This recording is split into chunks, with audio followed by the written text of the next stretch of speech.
Halo, namaku adalah Chloe, aku 17 tahun dan mencintai binatang. Pernahkah kamu kehilangan binatang peliharaan?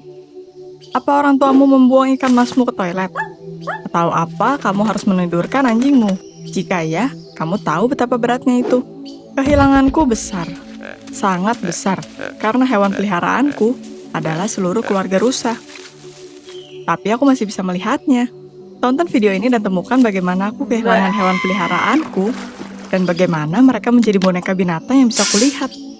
Aku tidak hanya mencintai binatang, aku siap untuk bekerja dengan mereka seumur hidupku.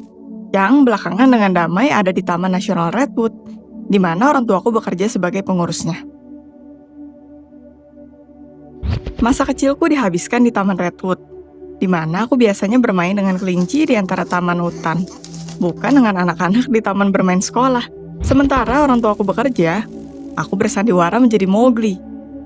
Di sana ada museum sejarah alam yang besar, terhubung dengan tamannya, dan aku suka menghabiskan waktuku di sana juga, di antara boneka binatang, kotak display, dan display. Itu menyenangkan beberapa bulan lalu untuk mencoba menjadi pemandu, dan menyadari bahwa turis menyukai ceritaku tentang binatang dan jalan panjang di taman. Oh ya, aku ingin memberitahumu bahwa di antara semua binatang yang ada di Redwood, aku paling terpukau dengan rusa dan kijang. Dan aku bahkan memiliki pasangan favorit, seekor kelinci tutul dan bayinya. Aku menghabiskan banyak waktu dengan mereka, sampai mereka mulai mengenali suaraku dan mengambil umpan dari tangan mereka. Katakan padaku, jika hidup damaimu terganggu untuk satu saat, apa yang akan kamu rasakan? Itu yang terjadi di hidupku. Tidak, itu tidak berhenti dan itu tidak terlihat seperti mimpi buruk, tapi sesuatu yang sangat buruk terjadi. Untuk memulainya, walaupun aku mencintai rusa, salah satu boneka binatang di museum kami menakutiku sampai mati. Seekor rusa besar berdiri sendiri di lorong dari Artiodactyl. Itu mengingatkanku akan patung wax di museum, di mana orang tuaku membawaku ke sana saat aku kecil, dan di mana ambulans membawaku yang jatuh pingsan, jadi aku selalu menghindari ruangan ini. Singkatnya, semuanya berjalan baik. Binatang peliharaan favorit berasal dari halaman buku Bambi, sebuah pekerjaan partai favorit yang membawa kepuasan. Apalagi yang dibutuhkan anak remaja. Semuanya terjadi dengan biasa saja, dengan tugas biasa yang ayahku lakukan di pagi dan malam hari. Kali ini dia mengajakku dengannya dan aku masih sangat menyesalinya. Di salah satu pagar jala, ayahku menemukan sebuah lubang panjang dan kasar dari atas ke bawah. Dia mengira itu pasti ditinggalkan oleh binatang besar. Ayah jelas gugup dan segera memanggil kontrol dokter hewan negara untuk melaporkan pelanggaran perimeter. Dia terus berpikir bahwa suatu binatang seperti seekor beruang atau sesuatu yang merobek jalannya. Aku tidak begitu menyukainya, dan kegugupan ayahku tidak memberikanku kepercayaan diri. Tidak, mereka secara ofisial berjanji pada ayah untuk mencari di sekeliling area untuk menemukan pelakunya. Tapi, kamu harus mengerti bahwa itu terlihat sangat aneh. Sampai kita berdua tidak bisa menemukan sebuah tempat ke penginapan penjaga. Ayah berusaha menenangkanku, berkata bahwa ini terjadi. Itu pernah terjadi sebelumnya saat jam kerjanya di taman. Dan tidak ada yang perlu dikhawatirkan. Itu tidak berhasil. Aku masih khawatir. Untuk jasa dari kontrol dokter hewan yang biasanya tidak punya petunjuk. Dan untuk hewan yang kabur, yang mungkin sudah ada di kota terdekat. Aku gugup saat makan malam. Dan aku harus menyembunyikannya. Aku buruk dalam hal itu. Jadi orang tuaku pergi tidur.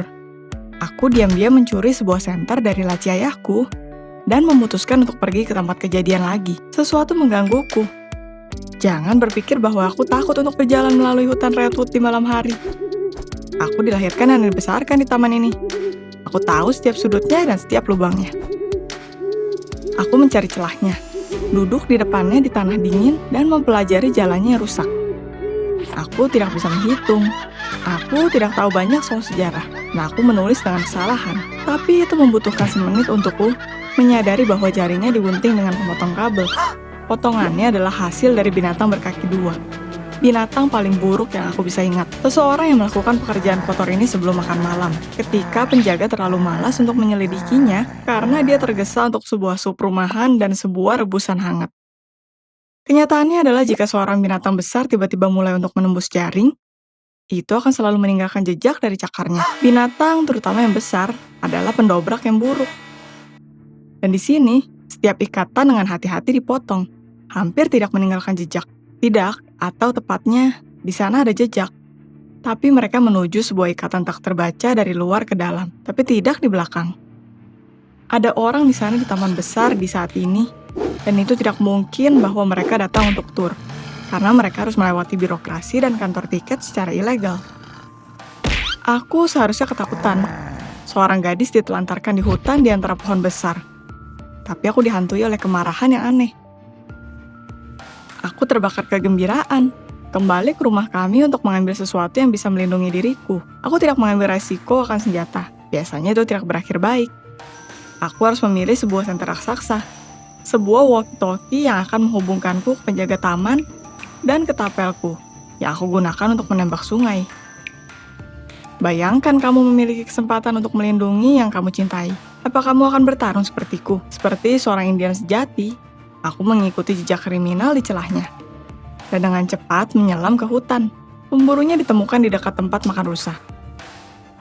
Dengan berani dan bodoh aku memintanya untuk menyerah. Menunjukkan senter ke arahnya. Aku tidak memiliki cukup tangan untuk sebuah ketapel. Tidak, aku berjanji untuk segera menghubungi penjaga dan polisi. Menunjukkan padanya walkie-talkie sebagai buktinya. Sebuah petualangan hebat seperti ini mengirim aliran adrenalin ke darahku.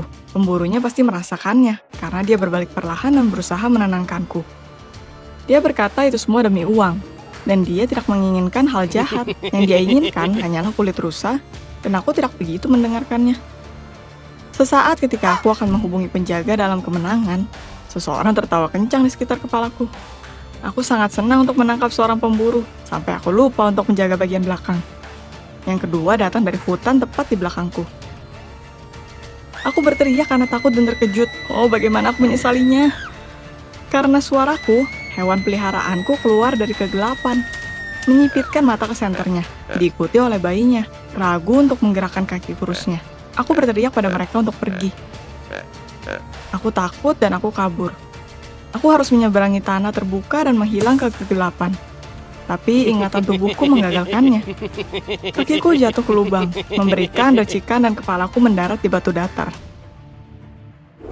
Ketika aku sadar dari rasa sakit di dahiku dan di belakang kepalaku, itu semua berakhir. Pemburunya ditangkap oleh polisi, dihubungi oleh kontrol dokter hewan, dan orang tuaku mengantarku ke rumah sakit dengan ambulans.